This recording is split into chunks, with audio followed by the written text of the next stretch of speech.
ध्यान से सुनो सब लोग। आज टॉपिक है नया चैप्टर प्राचीन भारत, प्राचीन भारत के इतिहास। इसका टॉपिक है पाषाण काल या ताम्र पाषाण काल।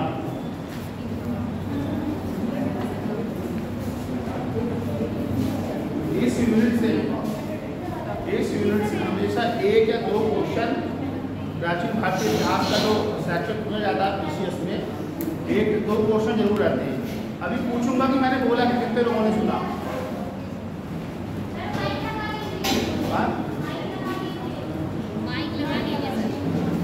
माइक लगा लें,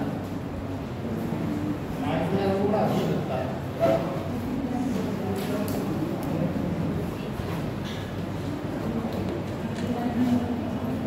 हेलो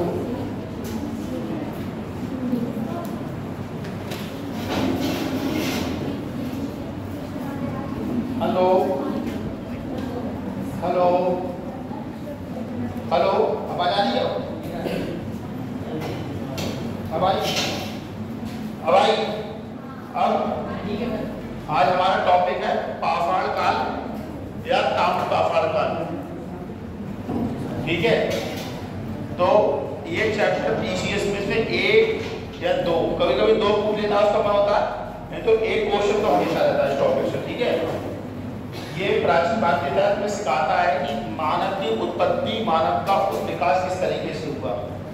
मानव जंगलों में रहा, कंदराओं में रहा, नदियों के किनारे रहा क्योंकि वहां पानी उपलब्ध था। प्राचीन काल का मानव क्या करता था?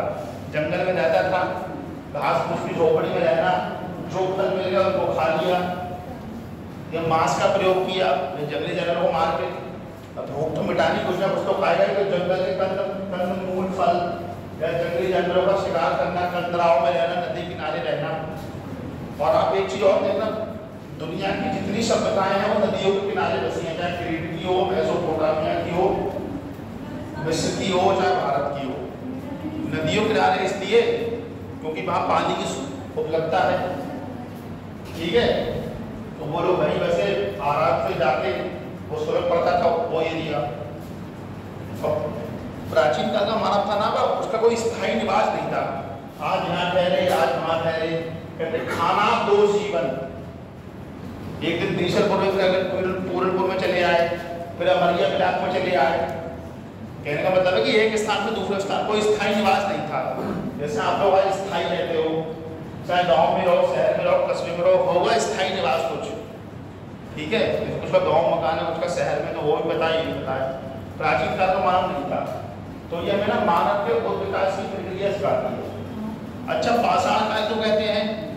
क्योंकि इस काल के मानव की संस्कृति को जानने के लिए उन्होंने जो पत्थरों का प्रयोग किया हथियार बनाने के लिए, रहने सहने के लिए, तो इसलिए इसको पाषाण काल कहते हैं। क्योंकि उनको जानने का एकमात्र साधन पाषाण के पत्थरों का उपयोग है। ताम्र पाषाण तो एक काल अलग, ताम्र पाषाण को क्यों कहते हैं?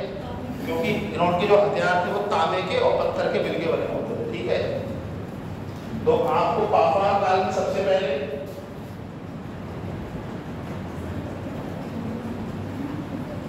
पाषाण काल, मध्य पाषाण काल, इसके बाद क्या था बेटा?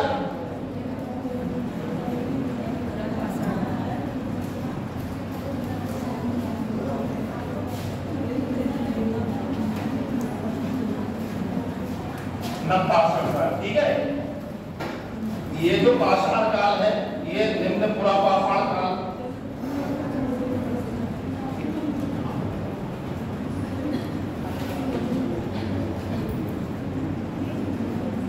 इसके बाद मध्य पुरा पाषाण काल की, इसके बाद उच्च पुरा पाषाण काल।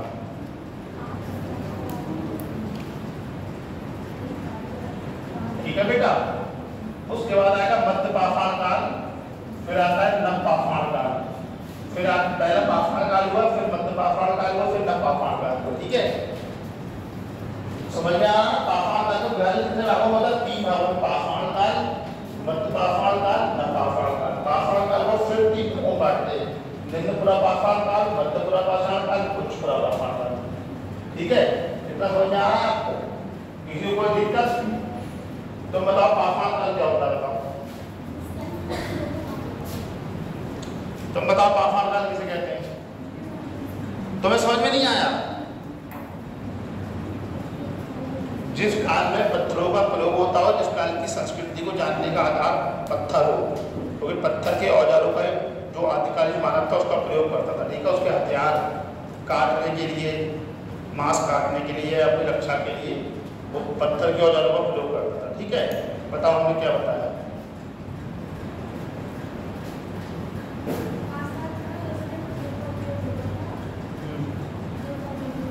ठीक है, बैठ जाओ।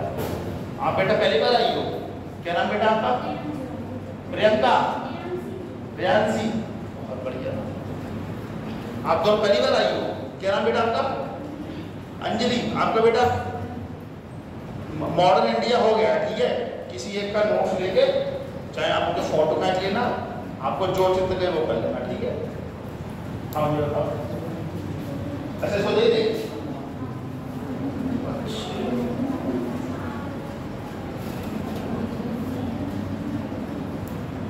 हेडिंग डालो।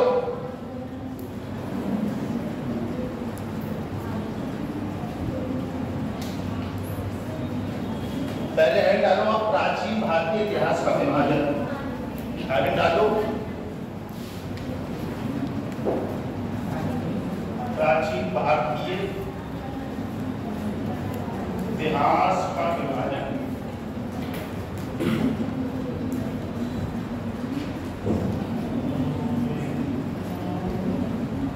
डाल लिया?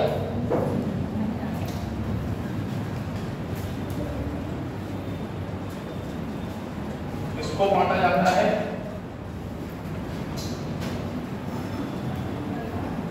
प्रागैतिहासिक काल,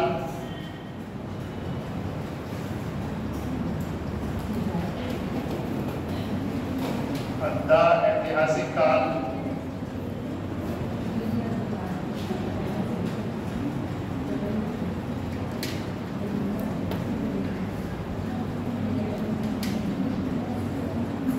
बेटा। पहले इसके बारे में समझ लो। वह काल जिसमें मानव को जानने के लिए किसी प्रकार की लिपि का कोई प्रयोग नहीं होता था, या ऐसे समाज का जिसको जानने के लिए किसी लिपि का प्रयोग ना होता हो, या निरक्षर मानव को जानने का जो काल है वो है प्रागैतिहासिक काल, जिसके अंतर्गत आता है ये सब। ठीक, फिर आता है आधा ऐतिहासिक काल, ऐसा काल जिसमें मानव ने लिपि का तो प्रयोग किया पर वो पढ़ी नहीं जा सकी, ये आता है हड़प्पा काल। ठीक है, हड़प्पा काल को हम इसी में रखते हैं। फिर आता है ऐतिहासिक काल, मानव समाज की गतिविधियों से संबंधित जो भी लिखित डॉक्यूमेंट हमारे पास उपलब्ध हैं उसको ऐतिहासिक काल कहते हैं। ठीक है, जैसे कल तक की जो घटना हो गई वो इतिहास का विषय हो गया, भले ही वो समसामयिक इतिहास है। पढ़ा था, ये इतिहास में दर्ज हो गया होगा। ठीक, इतिहास में सामाजिक घटनाएं, राजनीतिक घटनाएं, धार्मिक घटनाएं, सांस्कृतिक घटनाएं, इस सारी घटनाओं का समावेशन होता है। ठीक, समाज की जो परंपरा है उनको सम्मिलित किया जाता है। राजनीति में युद्ध हो गई, कौन गद्दी में बैठा, किसने किसको मारा, छोटी मोटी घटनाएं। आर्थिक में भू राजस्व दर क्या थी, कृषि, पशुपालन, व्यवसाय, वो सब किसमें आता है। इस तरीके से संस्कृति में जो हमारी संस्कृति त्योहार है, वेशभूषा है, हमारे पर्व है, बस उसी के अंतर्गत आते हैं। तो हर डालिए प्राचीन भारत इतिहास को बुला जाए, हर डालो प्रागैतिहासिक काल।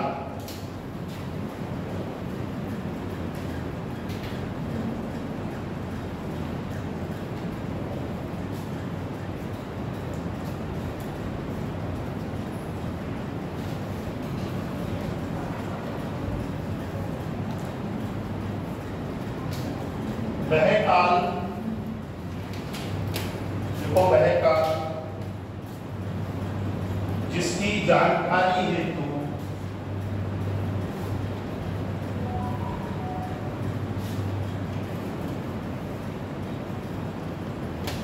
लिखित साक्ष्यों का पूर्णता अभाव है,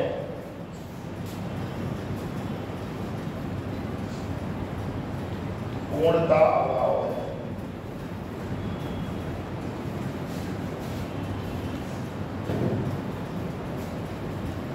देखो इस काल की जानकारी का स्रोत, इस काल की जानकारी का स्रोत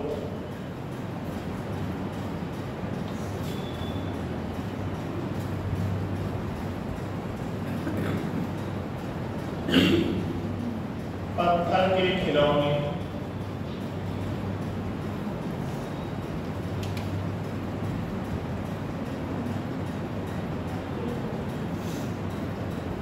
मिट्टी के बर्तन,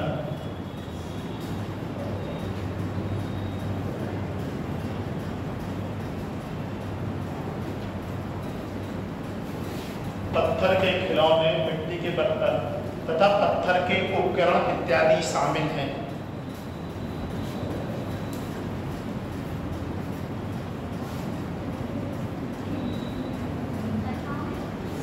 क्या बोला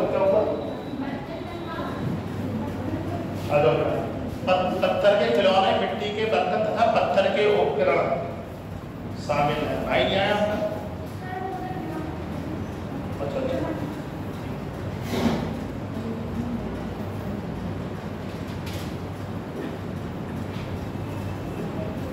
लिख लिया? आधा ऐतिहासिक काल,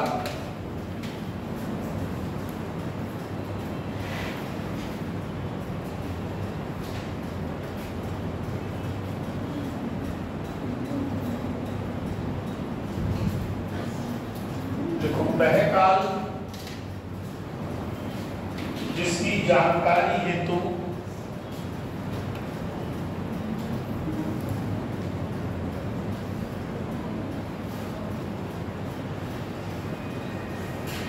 लिखित साक्ष्य तो उपलब्ध है। क्या है? कोई बात है क्या? तो उस पर बैठ जाओ ना जाके, एक इधर से ले जाओ उठाके एक मेज, इतना दूसरे पढ़ने आ रहे ठीक से बोला बैठ के घुसा मुसी करवा दी। लिखित साक्ष्य तो उपलब्ध है, किंतु उसकी लिपि को पढ़ने में इतिहासकार, किंतु उसकी लिपि को पढ़ने में इतिहासकार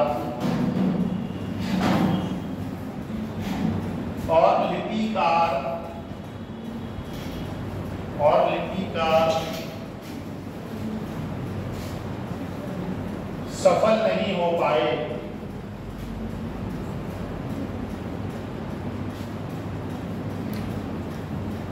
सफल नहीं हो पाए। इस कालखंड के अंतर्गत देखो,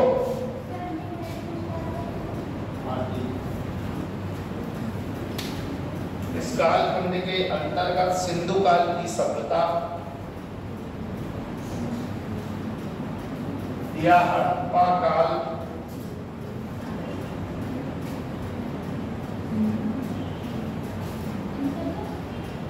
इस काल के अंदर सिंधु घाटी की सभ्यता या हड़प्पा काल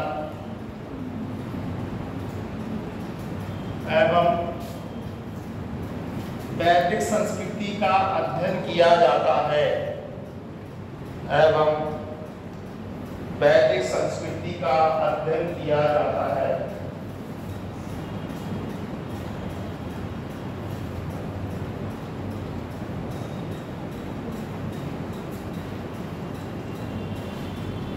ठीक है, अगला है डालो ऐतिहासिक काल।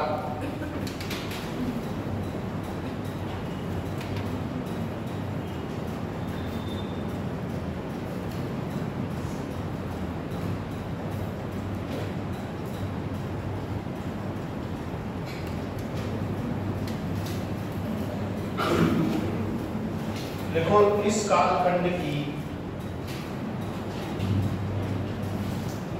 कालखंड की जानकारी के स्रोत के रूप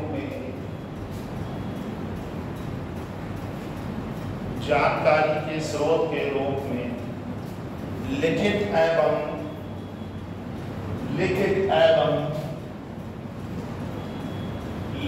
एवं पठनीय स्रोत उपलब्ध हैं। लिखित एवं पठनीय स्रोत उपलब्ध हैं।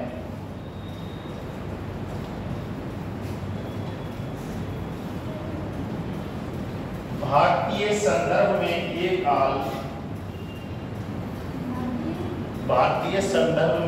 काल छठी शताब्दी ईसा पूर्व से शुरू किया जाता है। छठी शताब्दी ईसा पूर्व से शुरू किया जाता है।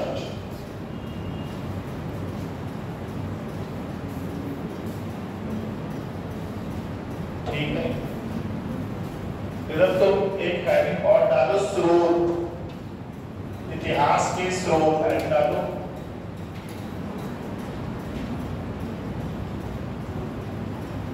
इतिहास के स्रोत, ये हेडिंग पड़ेगा। ठीक,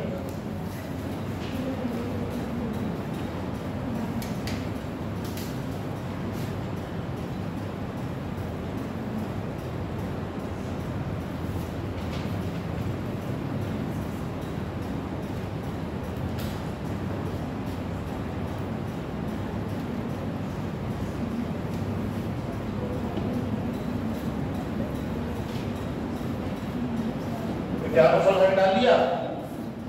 एक तरफ डालो साहित्यिक स्रोत, दूसरी तरफ डालो पुरातात्विक स्रोत। मेरे को मुझे ये गर्मी है। चलो हंसा देवी ने मान कह दी तो मान ले लो, ठीक है।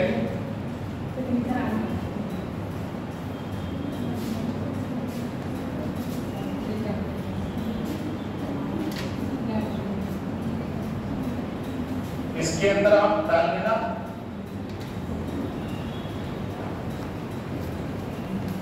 धार्मिक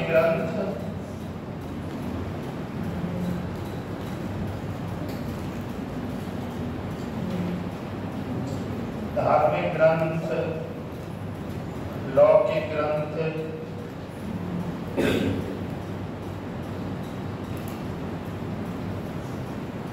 विदेशी यात्रियों का विवरण।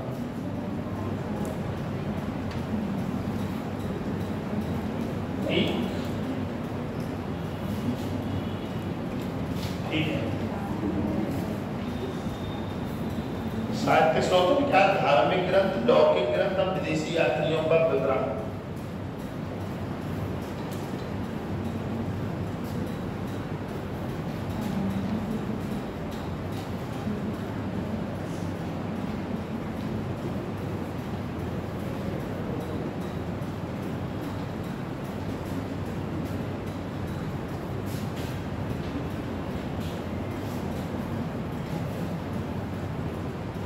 देख लिया? इसमें डालो अभिलेख,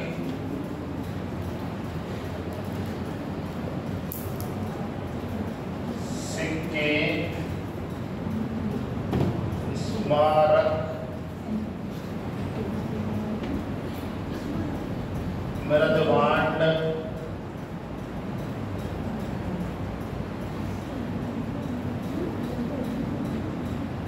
मोहरे। ठीक, अभिलेख, सिक्के, स्मारक, मृदभांड, मोहरे डाल दिया। स्मारक,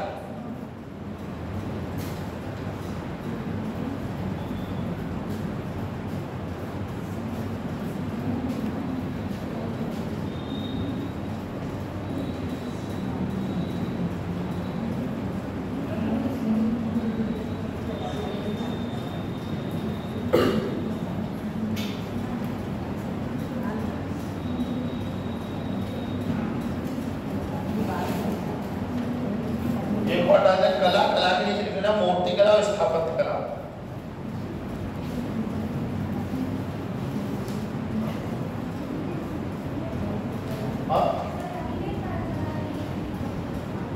क्या ये इसी में मोहरों के नीचे छठा पॉइंट है।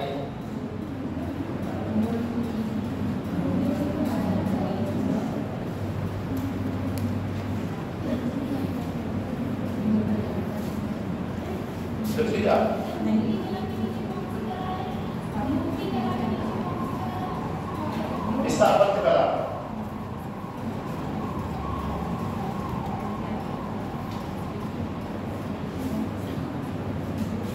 आप इतिहास पढ़ोगे ना तो आपको बहुत सारे अभिलेख, हर काल के सिक्के, स्मारक, वर्तमान मौर्य, आप कहते ना अंग्रेजों के जमाने का पुल है, मुगल कालीन स्थापत्य है, लाल किला, ताजमहल, दिल्ली उल्ली आप लोग जाते मुगल काल का है, 500 साल पुराना, लेकिन उसका भी जानकारी मिल रही है।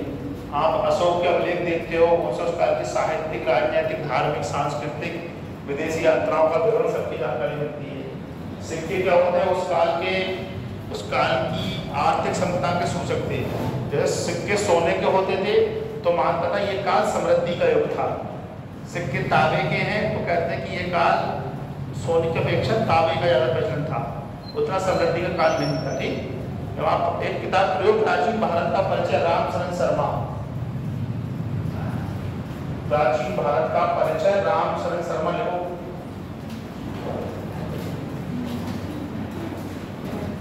प्राचीन भारत का परिचय रामचरण शर्मा। मैं आज के दिन सबके पास देखूंगा ये किताब, ठीक, सोमवार को। प्राचीन भारत का परिचय या प्रारंभिक भारत का परिचय, रामचरण शर्मा।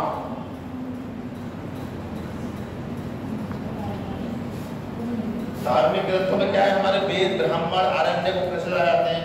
लौकिक ग्रंथों में क्या है? कल्लड़ की राजतंगड़ी है, कौटिल्य का अर्थशास्त्र है, मेगन्स की इंडिका है। विदेशी यात्रियों फायान आ गया, हिंसा का आया, बहुत सारे यात्री आए थे ना हर काल में, तो उन्होंने जो विवरण उपलब्ध कराया उसकी जानकारी स्रोतों से मिल जाती है। ठीक, हमने क्या बोला अभी? हमने क्या बोला अभी? आप तो उन्हें कुछ बता नहीं थी क्या? ये दोस्ती तेरे दम से है गाना सुना रही तुमने। बैठिए पढ़ने दो, उसको पढ़ रही है, आगे तो क्लास खत्म हो जाएगी, उसके बाद बात कर लेना। हमारी बुआ की लड़की मेरी 9 बजे से पहले खाना खा लेना, ग्रहण पड़ रहा खराब हो जाएगा। हम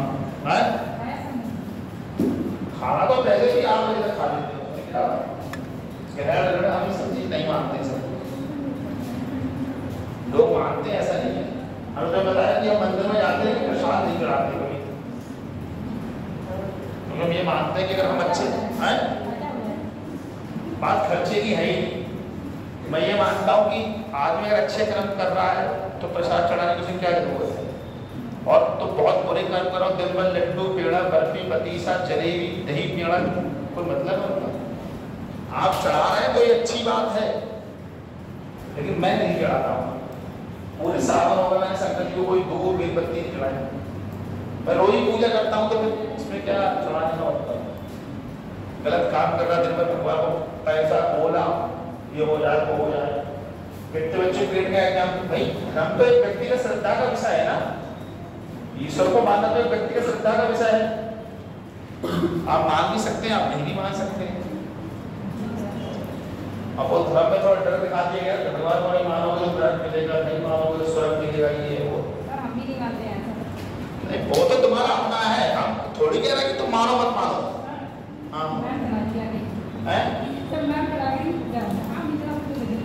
तो वो तो चलाती है ना, हम यार हम किसी को मना नहीं कर रहे हैं, हमारी अपनी व्यक्तिगत आस्था है ना। हरि डालो पूरा पावन पर एक मिनट डालना पड़ता। बीसी और एडी में अंतर लिख लो पहले। बीसी और एडी में अंतर।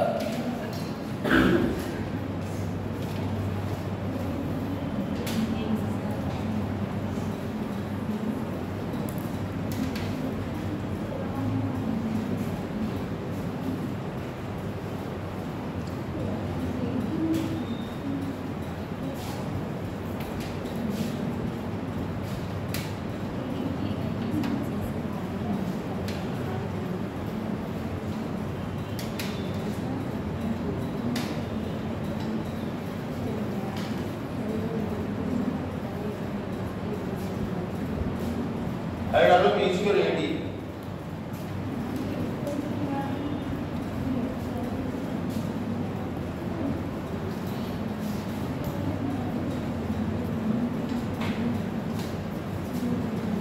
डाल लिया। इसको लिखो BC B4 कृष्ण मतलब ईसा मसीह के जन्म से पहले की घटना है। एरोडॉम की उसके बाद की घटना। पहले B फिर करके लिखना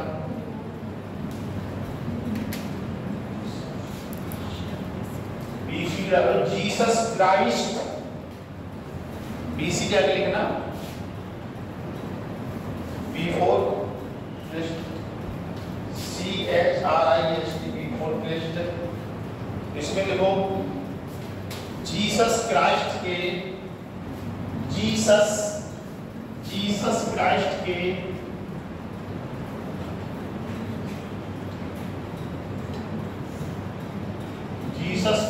के जन्म से पूर्व की घटनाओं को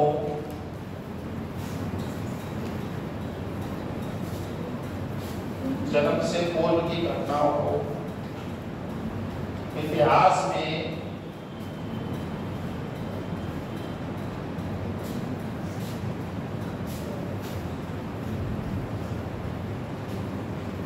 BC या B4 क्राइस्ट कहा जाता है। ईसा पूर्व BC या B4 क्राइस्ट या ईसा पूर्व कहा जाता है। कितने 400 ईसा पूर्व की घटना 500 ईसा पूर्व की घटना।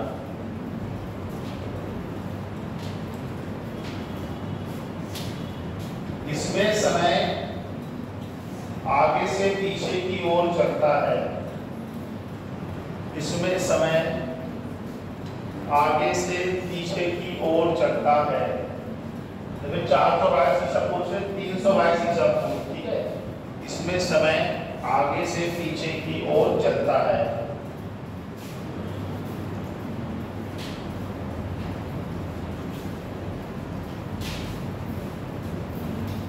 एनो डोमिनी का मतलब ईसा के जन्म का वर्ष।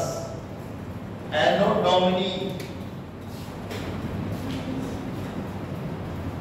ईसा के जन्म का वर्ष।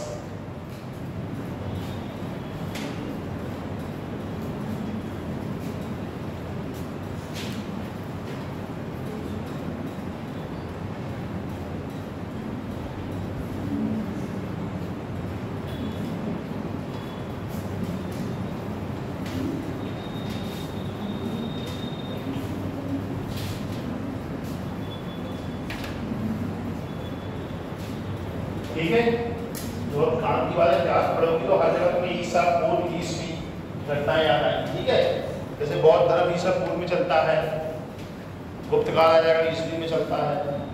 जब तुम पढ़ोगी और वो किताब खरीदे थे प्रारंभिक भारत का परिचय, बहुत महंगी नहीं मिलेगी, मंत्री से पता नहीं कैसे खरीदी थी ऑनलाइन ना उस समय। कितने की मिली थी वो? 308 की तीनों ना, 308 की तीनों मिल रही है समझो, प्राचीन मध्यकालीन आधुनिक।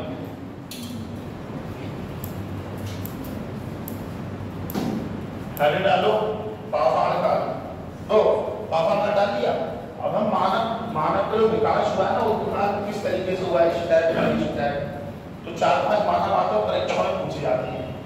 ठीक है, तो हैबिट डालो हम लोग मानव विकास का क्रम।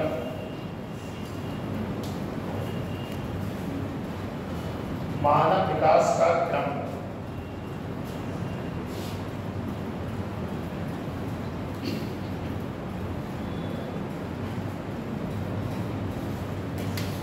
देखो प्रागैतिहासिक मानव, प्रागैतिहासिक मानव, यह लिखा वो प्रागैतिहासिक मानव के जीवाश्म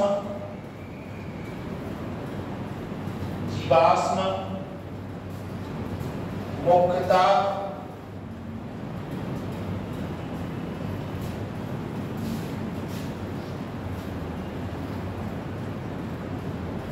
प्लास्टोसीन युग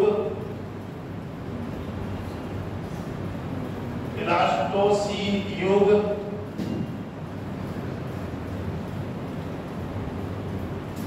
की चट्टानों से मिले हैं। प्लास्टोसीन युग की चट्टानों से मिले हैं। अभी कहाँ की देखूंगा, सबकी कितने लिखा है कितने नहीं। प्लास्टोसीन युग की चट्टानों से मिले हैं। भारत के शिवालिक पहाड़ियों से। भैया आप खाली है तो आप कुछ नोट्स बना लिया करो। अरे हाँ बैठे हुए देखो, भारत के शिवालिक पहाड़ियों से शिवालिक पहाड़ियों से उन बानरों के जीवाश्म मिले हैं। उन बानरों के जीवाश्म मिले हैं जिससे मानव और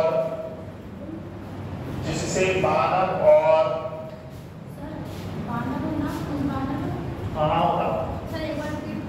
अच्छा क्या बोला तुम, बोलोगे क्या बोला मैंने? नहीं उसके हिसाब से बोलो ना, वेदांश तुम बताओ मैंने क्या बोला उसे। भारत की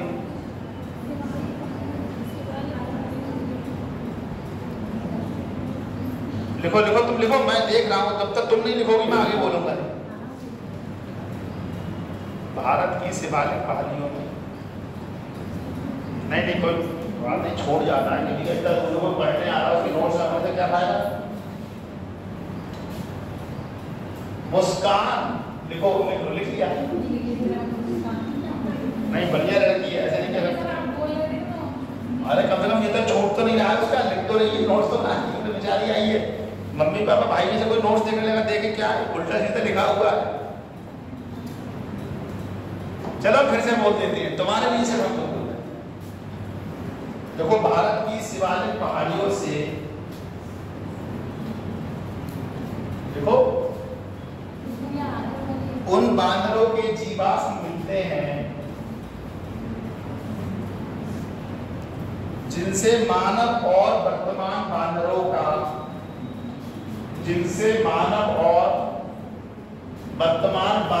का अंततः विकास हुआ है।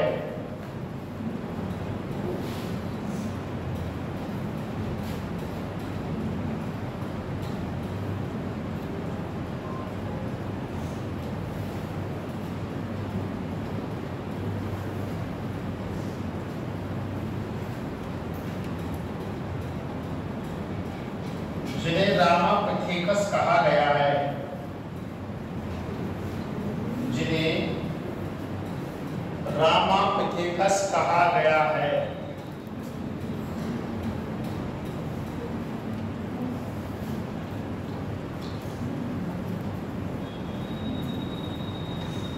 जिन्हें रामापिथेकस कहा गया, आशीष तो पकड़ो बेटा, जिन्हें रामापिथेकस कहा गया है।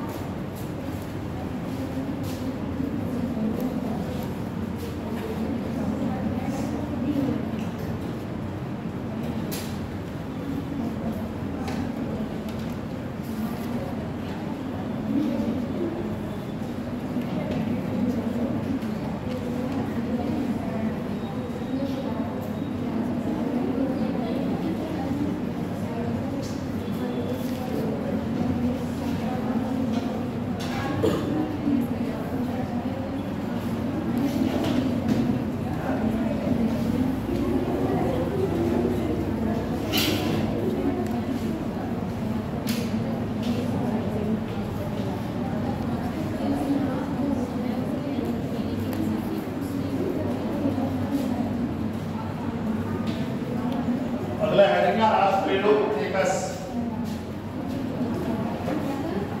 ऑस्ट्रेलोपिथेकस मानव का नाम है।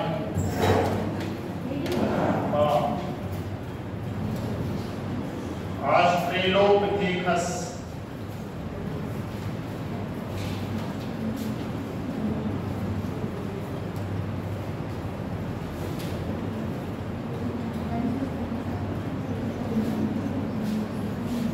इसमें देखो केन्या के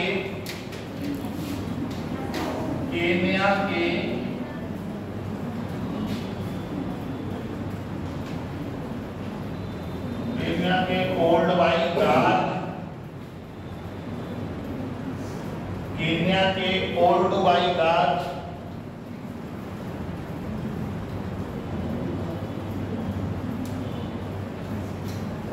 गार्ड की कौन है गेट पे? आओ बैठो। तो इसमें बैठना चाह रही हो कि नहीं?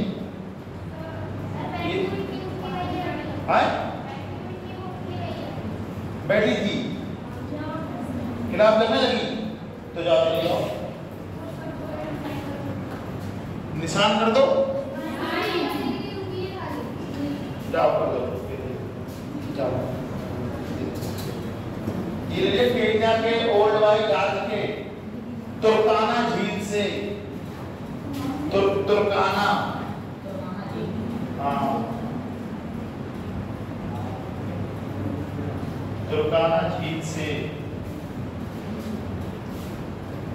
48 लाख वर्ष का जीवाश्म पाया गया है। 48 लाख वर्ष का जीवाश्म पाया गया है।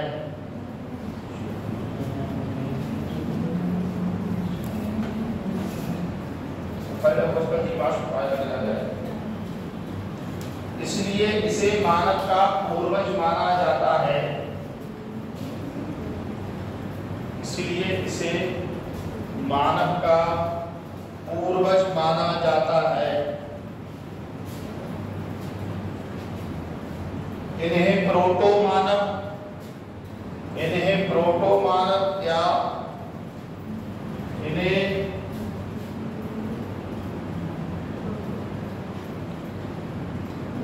प्रोटो मानव या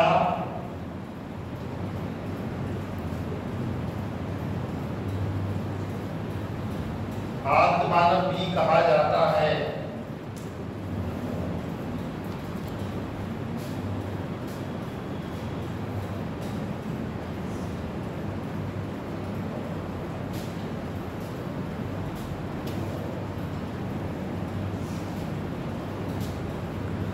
देखो ये प्रथम मानव थे जो खड़े होकर चलते थे।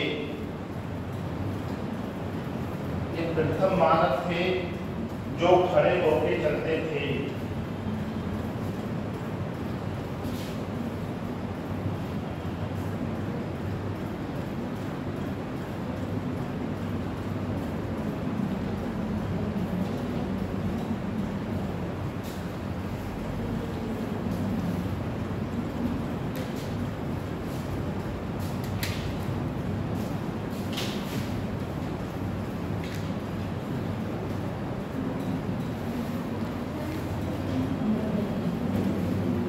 अगला है डालो होमो इरेक्टस या पिथेकेंथ्रोपस।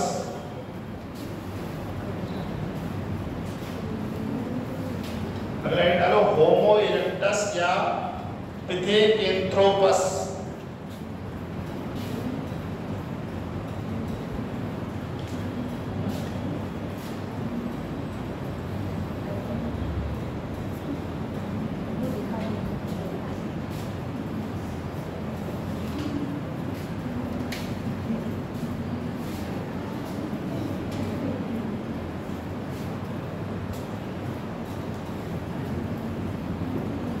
देखो सीधे खड़े होकर चलने वाला कपी मानव, सीधे खड़े होकर चलने वाला कपी मानव,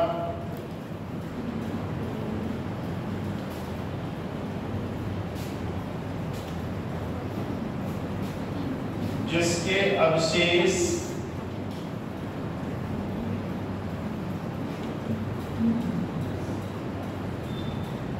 जावा में मिले हैं, जिसके अवशेष जावा में मिले हैं।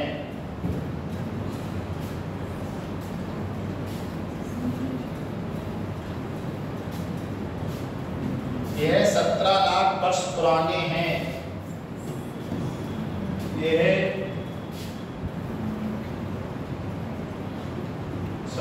लाख वर्ष पुराने हैं, पूछा है परीक्षा में, ठीक है।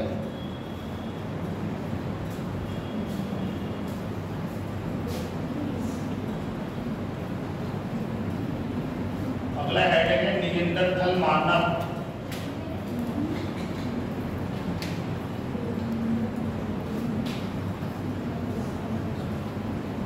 निएंडरथल मानव, देखो इसके अवशेष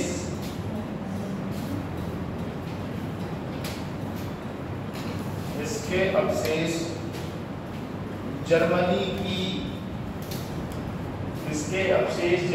की निएंडरथल वैली में मिले हैं।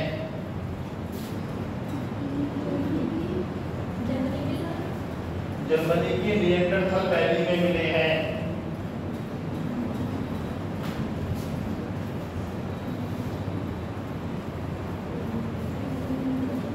लिखो इसी मानव ने सर्वप्रथम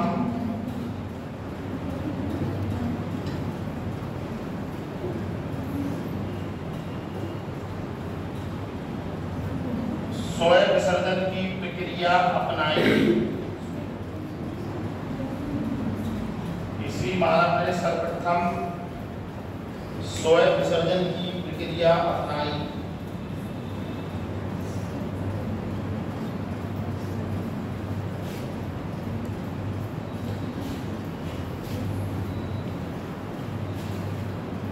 अगला हेडिंग है होमो सेपियंस।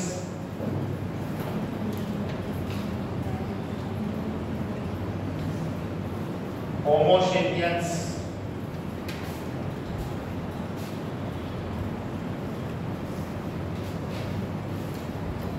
इसके आगे देखो, ये आधुनिक मानव है, ये आधुनिक मानव है।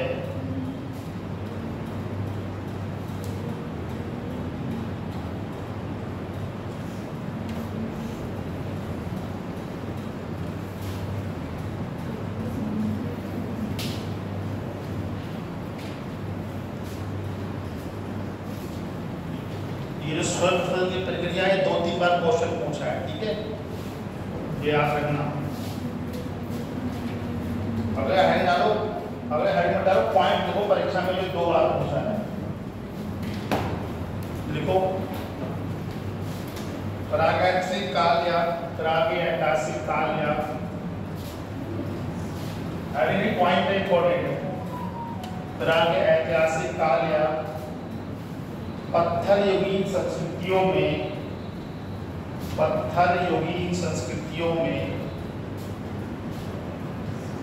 पहली बार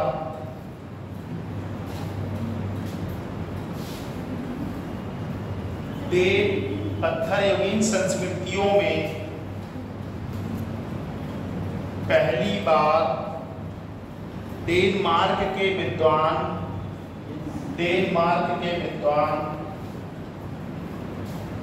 सीजे थॉमसन ने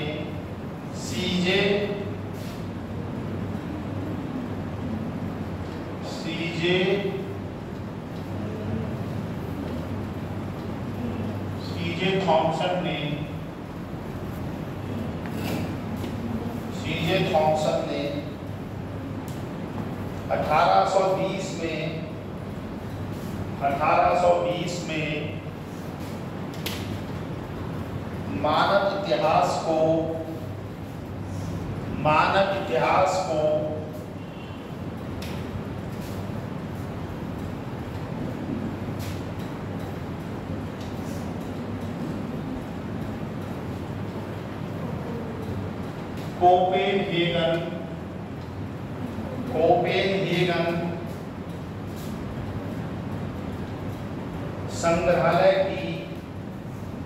कोपेनहेगन संग्रहालय की सामग्री के आधार पर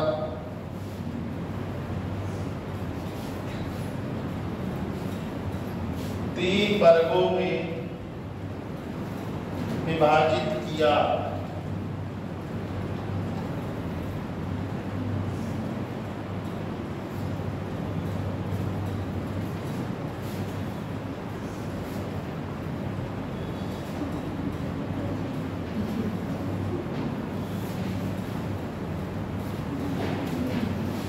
दोनों जो हेडिंग डाला था पाषाण काल, वो फिर से डालो पाषाण काल। हाँ पाषाण काल।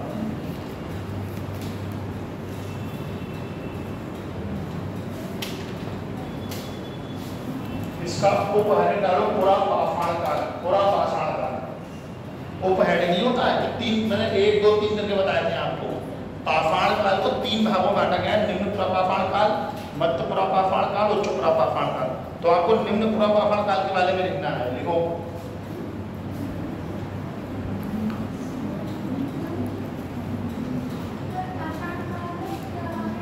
पाषाण काल में हेडिंग डालो पुरापाषाण काल।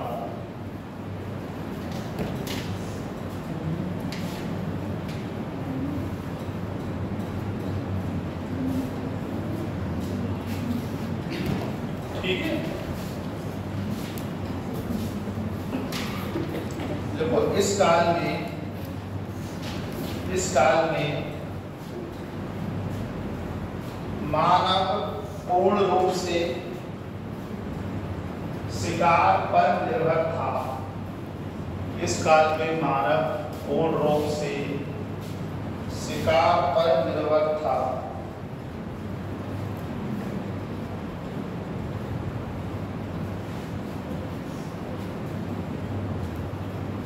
ठीक है,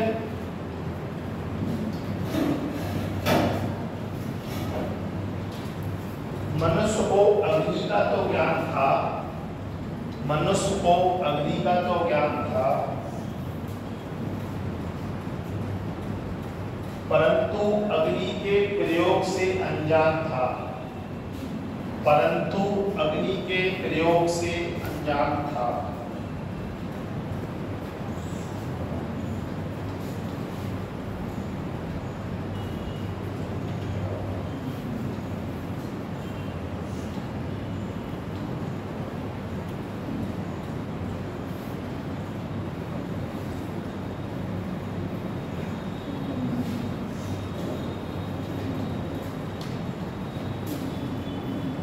इस काल के प्रमुख स्थल, इस काल के प्रमुख स्थल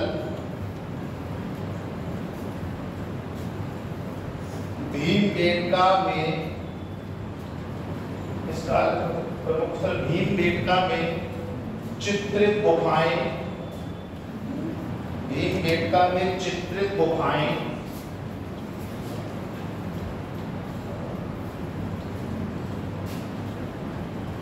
शैलाशय प्राप्त हुए, शैलाशय प्राप्त हुए,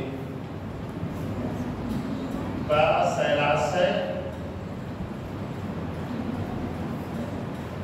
प्राप्त हुए। ठीक, दूसरा बेरन घाटी, दूसरा है बेरन घाटी, बेलन घाटी।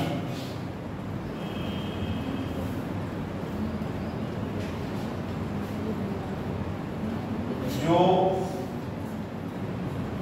इलाहाबाद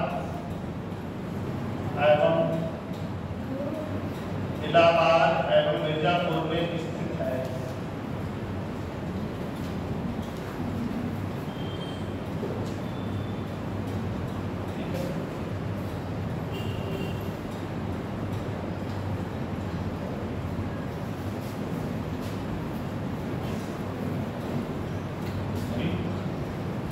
पुरापाषाण काल का काल, पुरापाषाण काल की अवधि 5 लाख से 10,000 ईसा पूर्व है।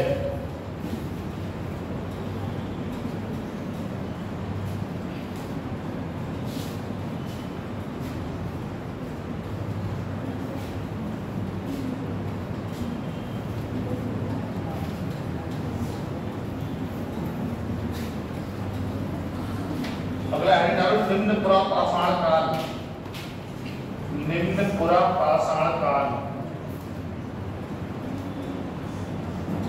निम्न पुरापाषाण काल।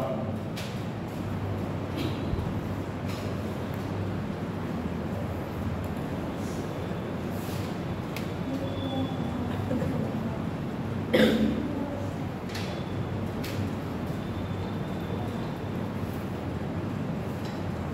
काल की अवधि 5 लाख ईसा पूर्व से, इस काल की अवधि 5 लाख ईसा पूर्व से 50,000 ईसा पूर्व है।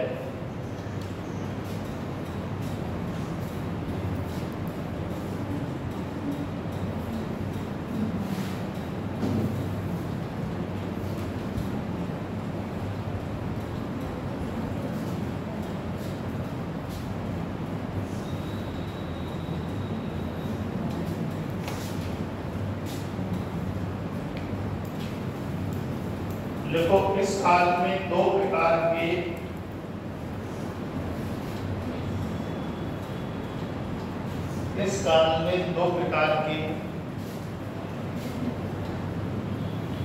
पत्थरों की संस्कृति मिली है।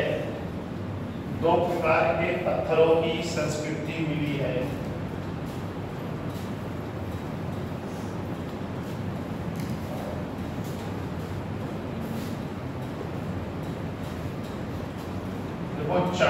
चापिंग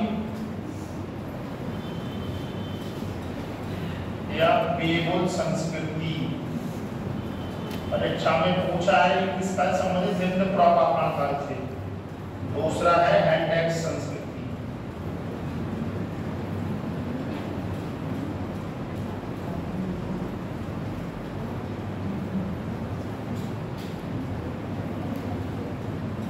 चापर चॉपिंग या पेबोल संस्कृति, दूसरी है हैंडेक्स संस्कृति।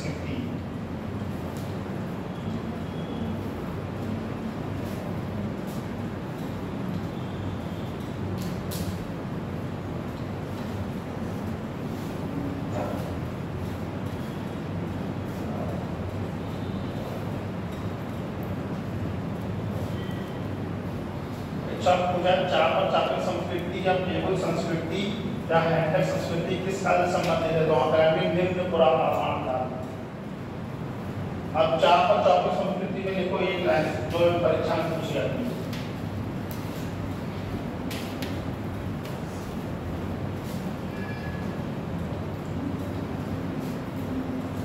देखो इस काल के उपकरण ये डाल चापर चॉपिंग या पेबोल संस्कृति डाल दिया। देखो इस काल के उपकरण पंजाब की सोहन घाटी, इस काल के उपकरण पंजाब की सोहन घाटी से प्राप्त हुए हैं।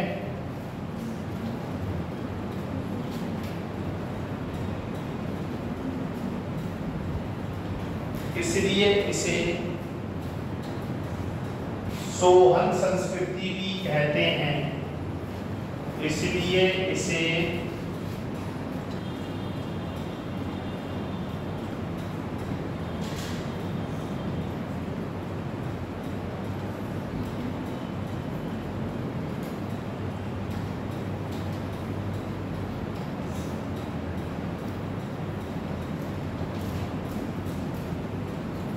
सोहन संस्कृति भी कहते हैं।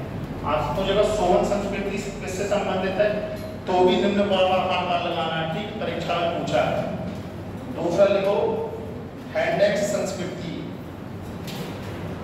अरे चौपर क्यों कहते हैं? पत्थर होता है, पत्थर इसको तोड़ दो बीच में, फिर इसके नाम धार बन जाती थी। ठीक, तो एक तरफ से चापर और जब दोनों तरफ से हो तो फिर चॉपिंग कहते थे। पत्थर देखा तो टूटा हुआ बीच से, एक तरफ धार बन जाती है, कहते हैं चापर लेके आओ काटेंगे, कहते हैं। दूसरा कह लो हैंडेक्स संस्कृति। हैंडेक्स संस्कृति पानी और ठंडा ठंडा पानी है ना, मैदान ठंडा पानी है तो मुंह लगा के पीती हो ना, ठंडा पानी है भैया, तब तो मुंह लगा के पानी पीती हो ना।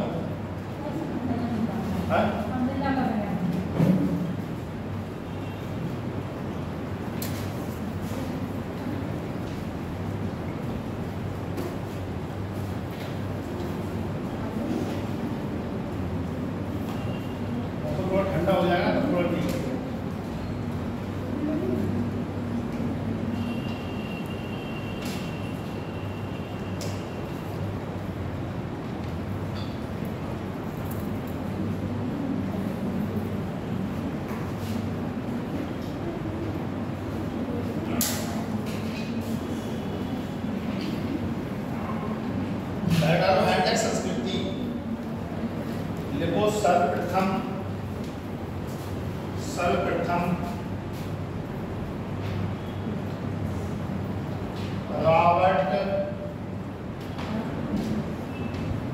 रॉबर्ट ब्रूस बूट ने 1863 ईस्वी में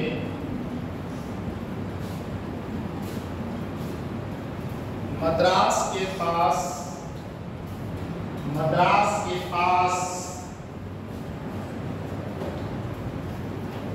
पल्लवरम ऐसे लिखो ना,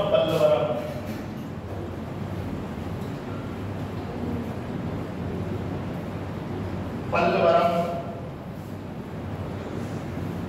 में प्रथम हैंडेक्स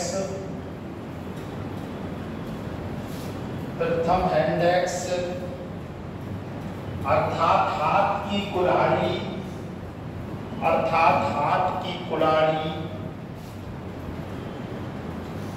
प्राप्त हुई थी।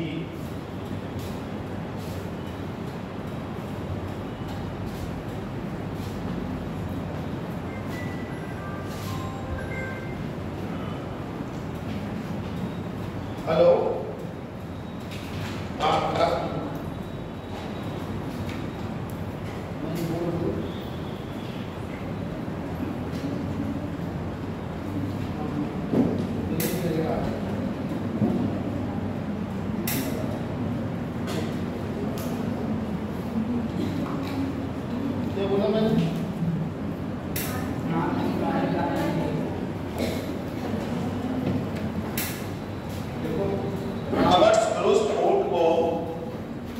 रॉबर्ट ब्रूस बूट को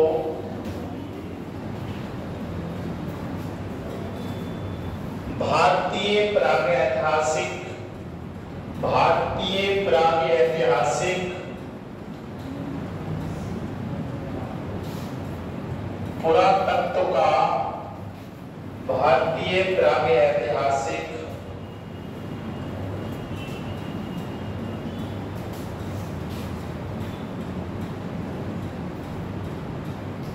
पुरातत्व का जनक मानते हैं। ठीक, परीक्षा में पूछा ये क्वेश्चन। ठीक है, अगला है डालो मध्यपुरा पाषाण काल। मध्यपुरा पाषाण काल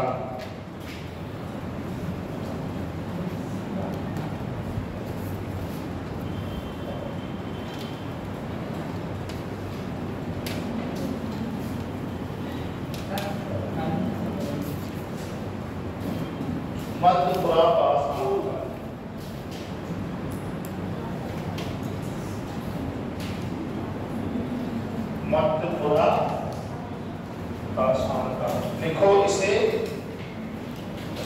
फलक संस्कृति भी कहते हैं। इसे फलक संस्कृति, परीक्षा में पूछा है किस काल को फलक संस्कृति कहा जाता है, तो मध्यपुरा पाषाण काल को इसे फलक संस्कृति भी कहा जाता है, क्योंकि इस काल में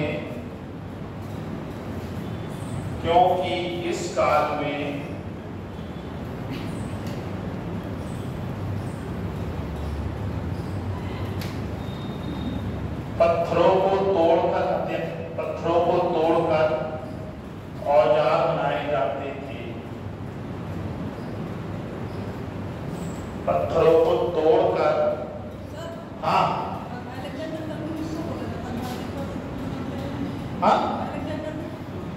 क्या है अलेक्जेंडर को? हाँ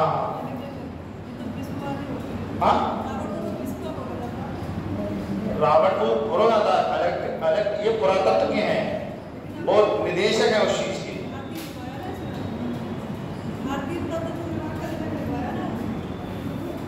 रॉबर्ट ब्रूस बूट को भारतीय प्रागैतिहासिक पुरातत्व का जनक मानते हैं।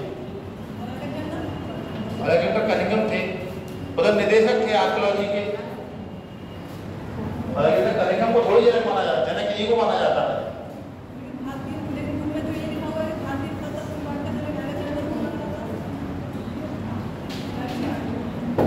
एनसीईआरटी लिखा हुआ था तो थोड़ा मिसमैच होगा, लेकिन रामायण प्रूफ यूज को ऐसा होगा वैसे को इस तरह मानते हैं। अब कुछ किताबें ऐसी हैं पल्लव की तरह है कि रंग को मानती हैं, लेकिन जो मैं तुमको लिखवाया तुमसे पूछा भारतीय पुरातत्व का ऐतिहासिक जनक के पितामह की कहा जाता है तो तुम रावण प्रूफ को ही मानना, क्योंकि मैं तुम्हें जब एमसीक्यू कराऊंगा तो तुम्हें उसका उत्तर मिल जाएगा। देखना उसको 2 बार पूछा है ये जो लिखवाया है, मैंने तुम्हें क्या बोला?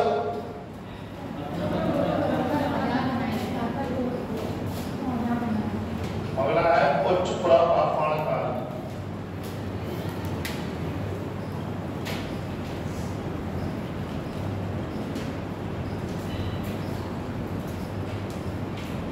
ये ऐतिहासिक पुरातत्व के हैं, ठीक, वो ऐतिहासिक पुरातत्व का है, ठीक, ऐसे समझो बात, एक समझो में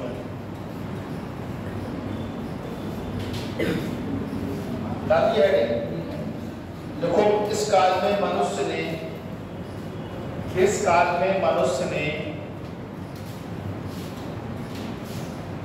ब्लेड सरीखे, ब्लेड जैसे नुकीले पत्थरों का प्रयोग इस काल में किया, पत्थरों का प्रयोग इस काल में किया। अगला पॉइंट है आधुनिक मानव, होमो सेपियंस का विकास, आधुनिक मानव होमो सेपियंस का विकास, आधुनिक मानव होमो सेपियंस का विकास इसी काल में हुआ।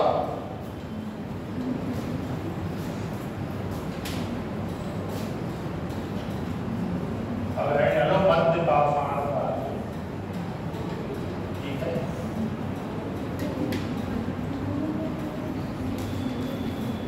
मध्य पाषाण काल। अब तक तुमने पढ़ा निम्न पुरापाषाण काल, मध्य पुरापाषाण काल, उच्च पुरापाषाण काल। अब हेडिंग है मध्य पाषाण काल, ठीक है।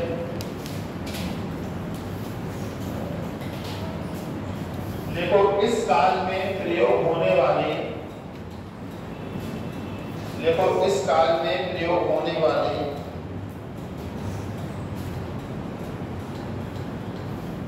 पत्थर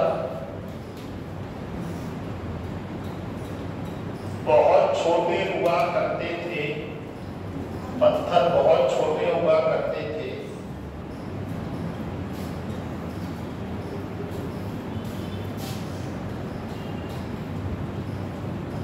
इसलिए इन्हें माइक्रोलिथ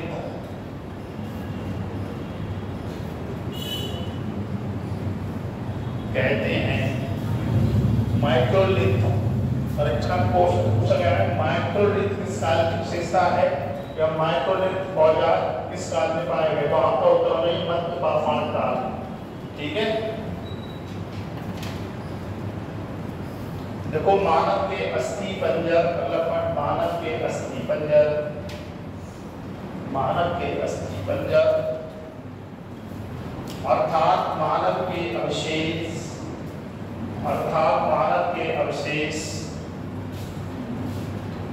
मध्य पाषाण काल से ही मिलने प्रारंभ हुए हैं।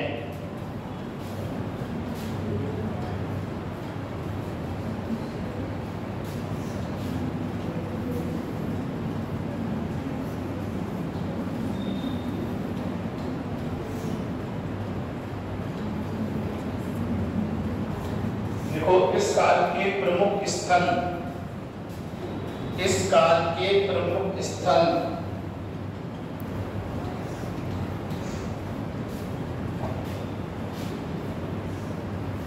लिखो बागोर, बागोर, बागोर,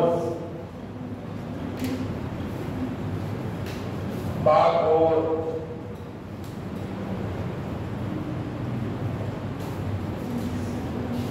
इसमें लिखो भीलवाड़ा, भीलवाड़ा,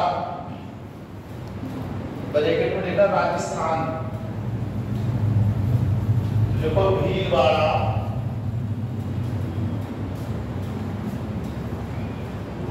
भारत का सबसे बड़ा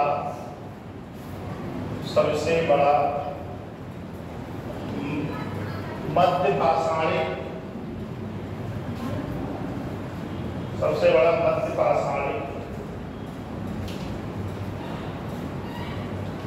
पाषाणी आवास स्थल है।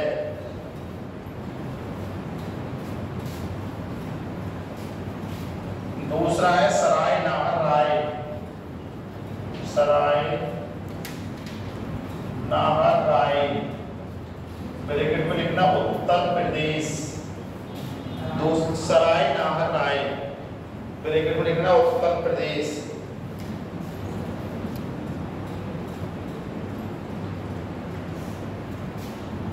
अगला लिखना महदहा,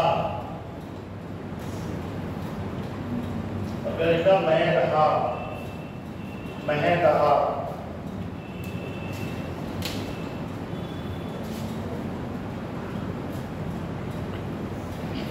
देखो ये उत्तर प्रदेश के प्रतापगढ़ जिले में स्थित है, ये उत्तर प्रदेश के प्रतापगढ़ जिले में स्थित है।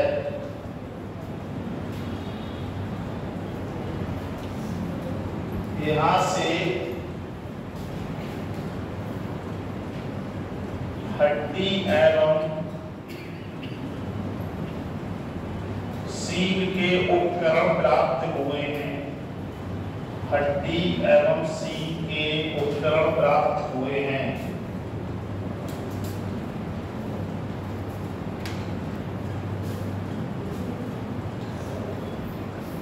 अगला लिखना आदमगढ़, आदमगढ़, आदमगढ़, ये मध्य प्रदेश के होशंगाबाद में स्थित है, ये मध्य प्रदेश के होशंगाबाद जिले में स्थित है।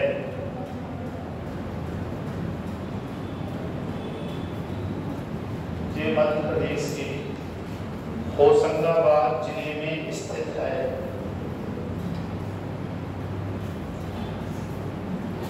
अगला पॉइंट है, यहाँ से पशुपालन के प्राचीनतम साक्ष्य मिले हैं, यहाँ से पशुपालन के प्राचीनतम साक्ष्य मिले हैं।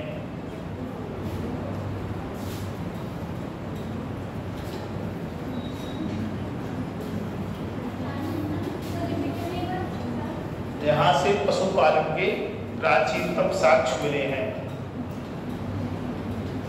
अगला स्थल है लगनाज, ब्रैकेट में लिख लेना गुजरात, अगला हेडिंग है लगनाज, ब्रैकेट में लिख लेना गुजरात। अगला स्थल है बीरभानपुर, ब्रैकेट में लिख लेना पश्चिम बंगाल। लगनाज, ला था ना आवे आकार बेटा जा, लग के ऊपर बिंदी, लगनाज। ठीक, अगला हेडिंग डालो नवपाषाण काल, नवपाषाण काल। लगनाज का ब्रैकेट में लिख देना गुजरात और बीरभानपुर के ब्रैकेट में लिख देना पश्चिम बंगाल। बीरभानपुर,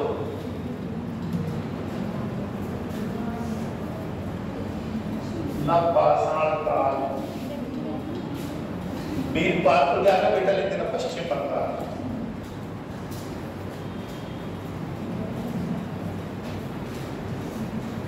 मतलब आफार करके मतलब आफार, ठीक है। देखो नवपाषाण काल के स्थलों की खोज का श्रेय नवपाषाण काल के स्थलों की खोज का श्रेय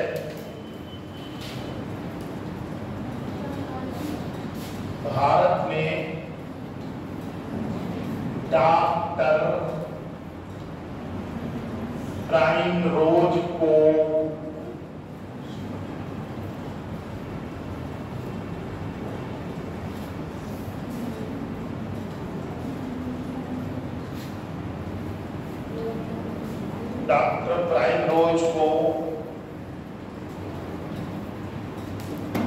जाता है।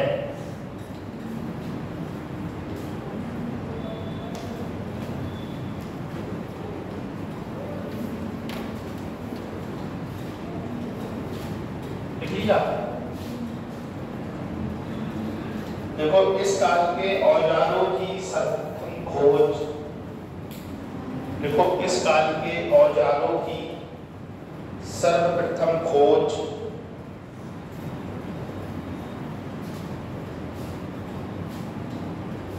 उत्तर प्रदेश की टोंस नदी घाटी में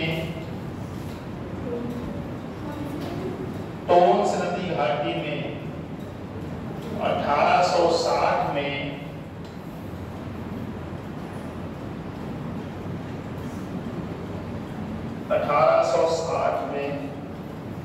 ले मसूरिये ने की थी।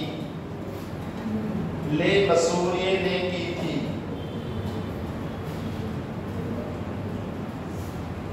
ले मसूरिये ने की थी।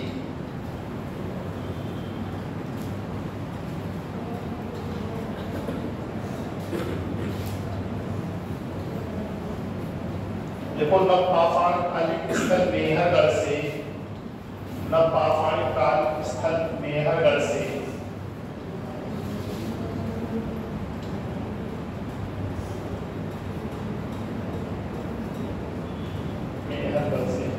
मेहरगढ़ के आगे ब्रैकेट में लिख देना बलूचिस्तान।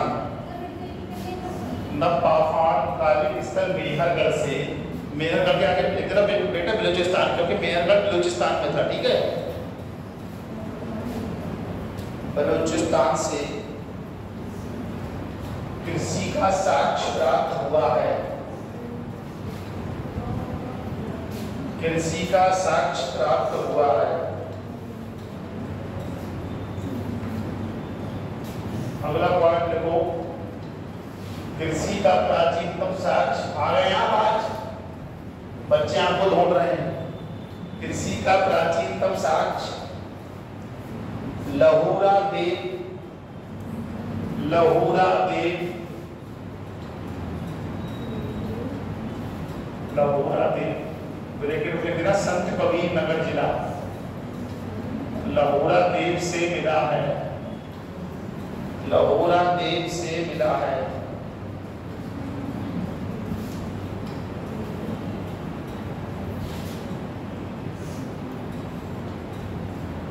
इस काल के प्रमुख स्थल, इस काल के प्रमुख स्थल, पहले डालो चिरांद। चिरांद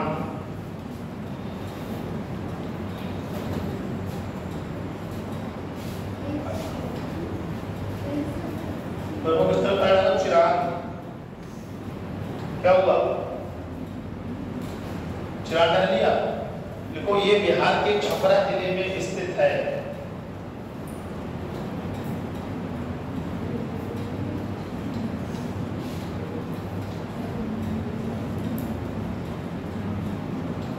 यहाँ प्रचुर मात्रा में हड्डी के उपकरण प्राप्त हुए हैं।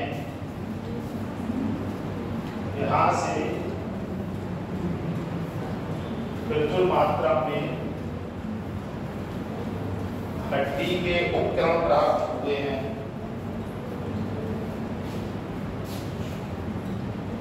अगला है बुर्जहोम। श्रांति वाला क्या है? बुर्जहोम। बुर्जहोम अगला इस तरह बुर्जहोम।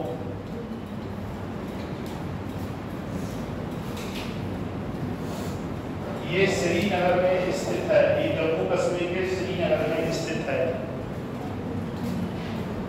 जम्मू कश्मीर के श्रीनगर में स्थित है।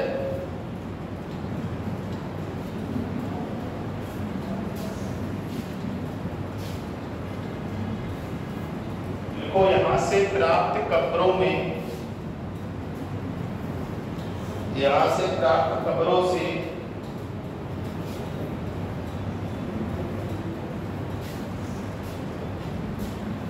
मालिक के साथ कुत्ते को दफनाया जाता था।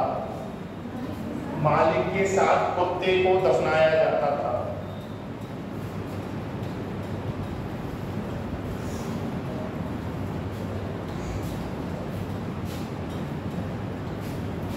हमने लिखो कोल्डीभा, कोल्डीभा, अगला इस तरह कोल्डीभा।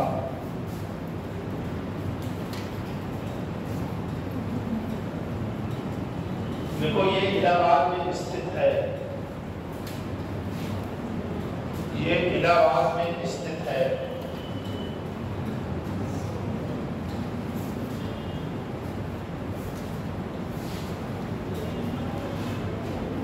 यहां से चावल का प्राचीनतम साक्ष्य, यहां से चावल का प्राचीनतम साक्ष्य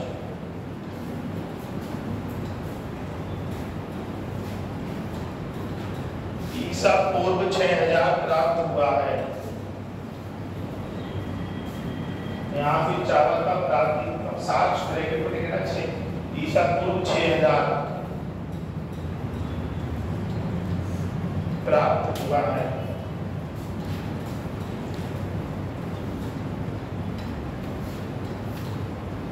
अगला इस तरह चौपानी मांडो, चौपानी मांडो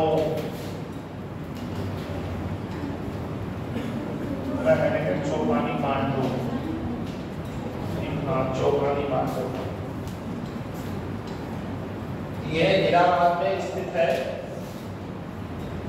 यह इलाहाबाद में स्थित है।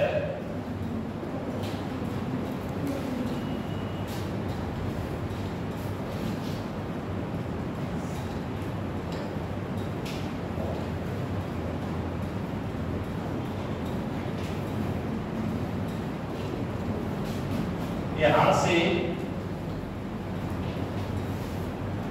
हाथ से निर्मित मृदभांड प्राप्त हुए हैं। यहां से हाथ से निर्मित मृदभांड प्राप्त हुए हैं।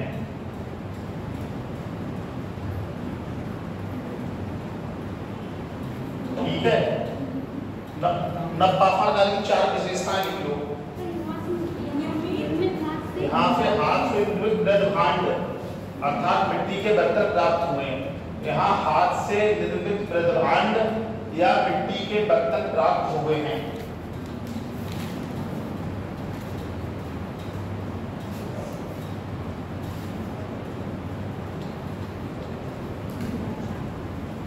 नपाफा की 4 विशेषताएं को, नपाफा काल की 4 विशेषताएं।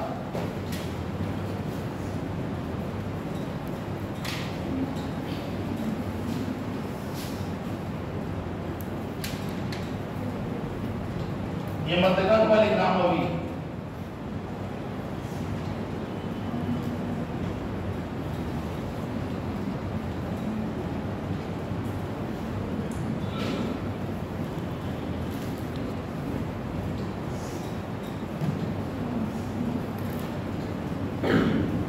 पहली विशेषता देखो, मनुष्य ने खेती एवं पशुपालन प्रारंभ कर दिया। पॉइंट डालो ना, मनुष्य ने खेती एवं पशुपालन प्रारंभ कर दिया।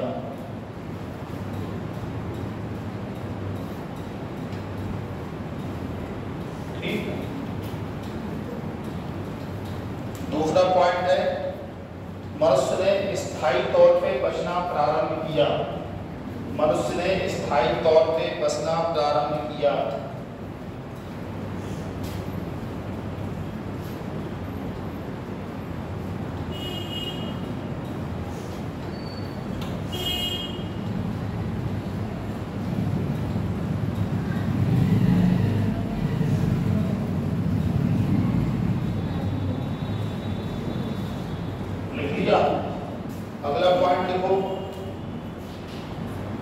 चाक से मिट्टी के बर्तन बनाना प्रारंभ हुआ। चाक से मिट्टी के बर्तन बनाना प्रारंभ हुआ।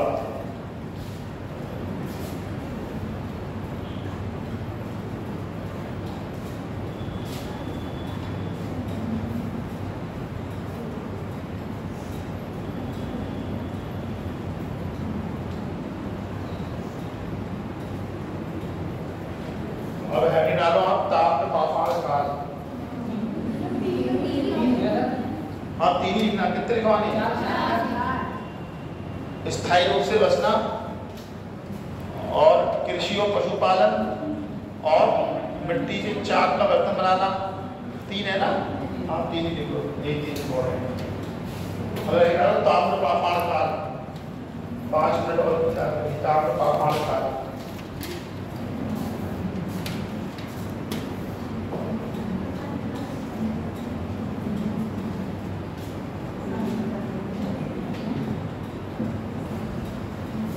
देखो, वह काल जिसमें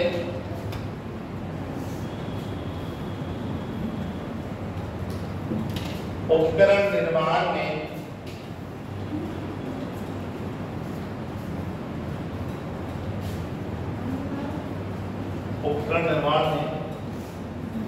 तांबे और पत्थर का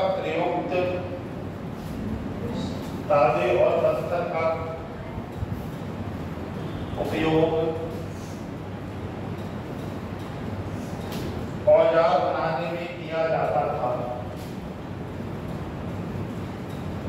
ताम्र पाषाण काल कहलाता है। ताम्र पाषाण काल कहलाता है।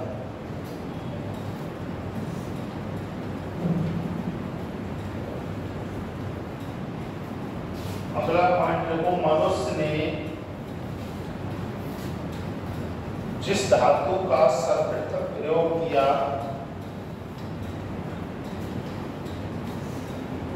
वह तांबा थी।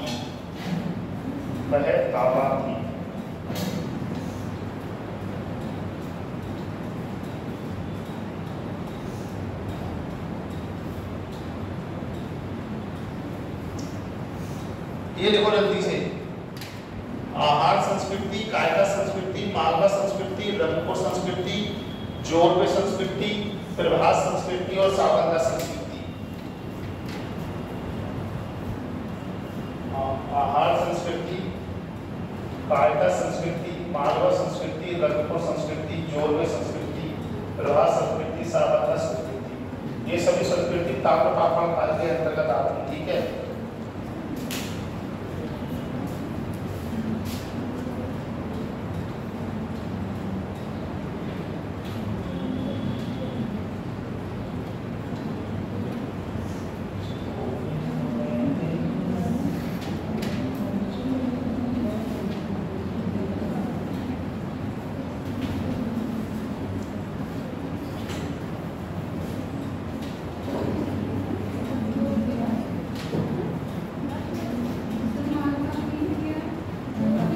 रंगपुर, जोरवे,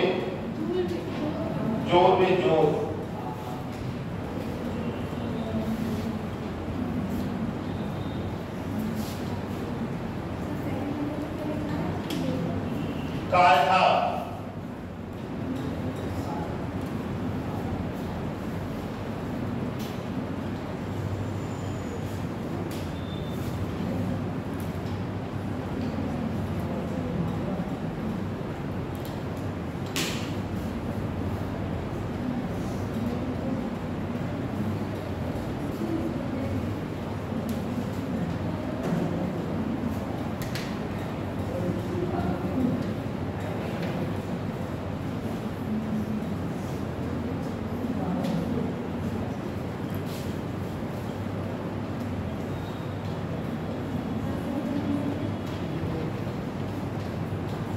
पहला आहार संस्कृति, दूसरा कायका है, तीसरा मालवा संस्कृति है, चौथा रंगपुर संस्कृति है, पांचवा जोरवे संस्कृति है, छठा प्रभास संस्कृति है, सातवां सावंता संस्कृति है।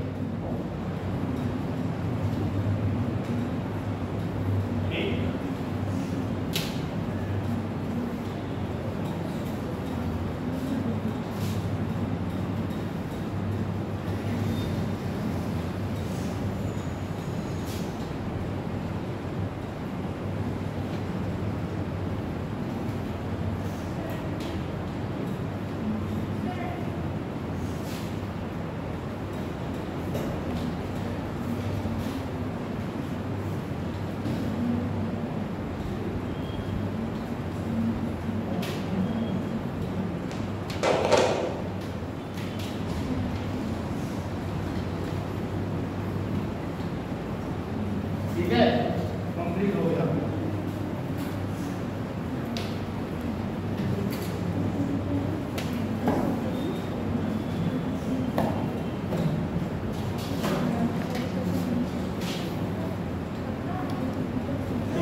उत्तरा पाषाण काल पड़ा, उत्तरा पाषाण काल पड़ा, फिर मध्य पाषाण काल पड़ा, फिर नव पाषाण काल पड़ा, उसके बाद आपको क्या पड़ा ताम्र पाषाणिक संस्कृति। ठीक है, मेरे संस्कृति लिखवा दी है, कल कुछ पॉइंट उठा दूंगा 10 मिनट में। ठीक, हाँ कुछ भी बोला